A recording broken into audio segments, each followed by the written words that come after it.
I think about 80% of NBA fans are either LeBron fans or people that appreciate LeBron's greatness, but the other 20% of NBA fans are the LeBron haters, critics, and no, I'm not saying that LeBron is perfect, he obviously can and should be criticized, like for the 2011 Miami Dallas series, or how he doesn't run back on defense after he turns the ball over or takes a bad shot, and argues with the refs instead. But today I'm going to go over some of the criticism that people have been throwing at LeBron since he came back to Cleveland that's 100% unfair. First, I'm going to go over the one that people say all the time, that he got his friends paid. The friends these people are talking about are Iman Shumpert, J.R. Smith, and Tristan Thompson. Now, first of all, the Cavs really had no other options regarding these contracts because they were already over the cap.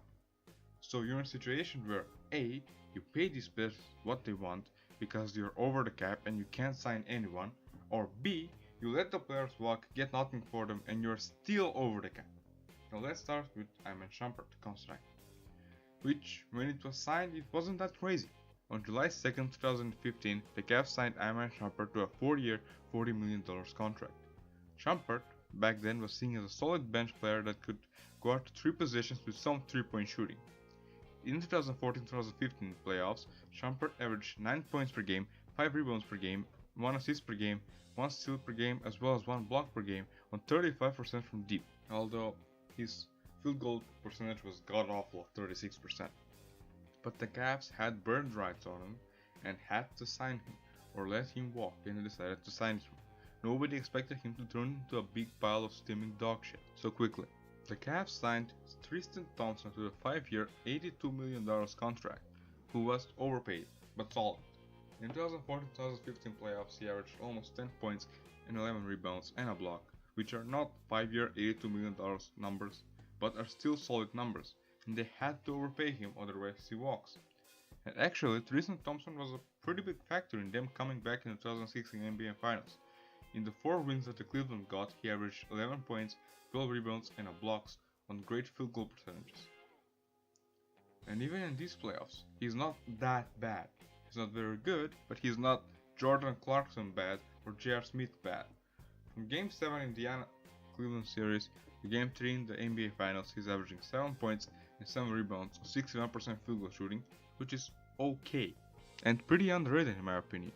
Last but certainly not least, is the MVP of the 2018 NBA Finals, J.R. motherfucking Smith.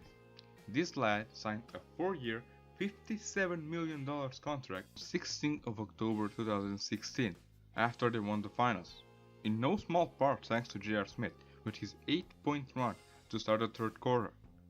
After this man fell off a cliff, he's just off.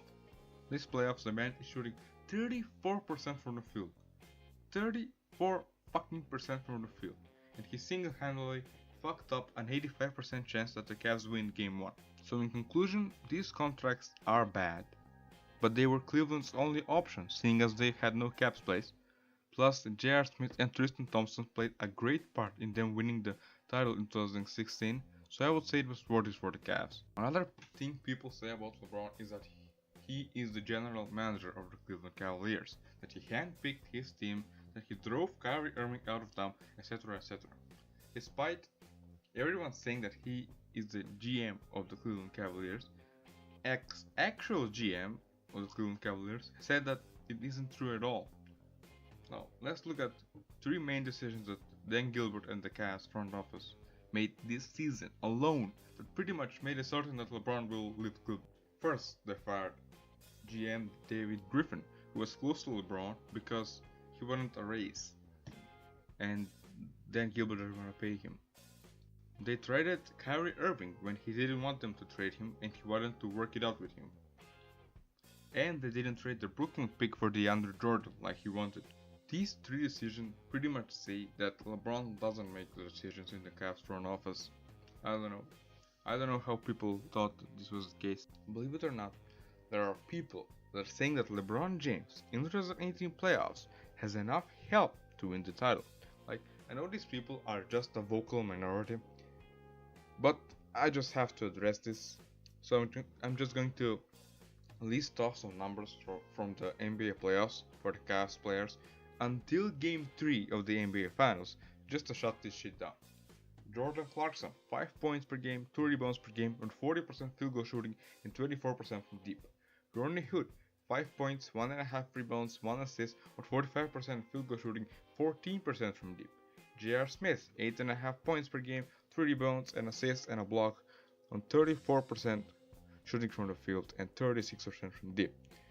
And you get the fucking point. Like, I don't want to talk about the other Cavaliers too much because it kinda pisses me off. Like, these 3 points are brought up constantly by diehard LeBron haters, and I just wanted to show how wrong they are. So, thank you all very much for watching till the end of the video. Make sure to subscribe and like the video if you enjoyed, and I will see you all in the next one.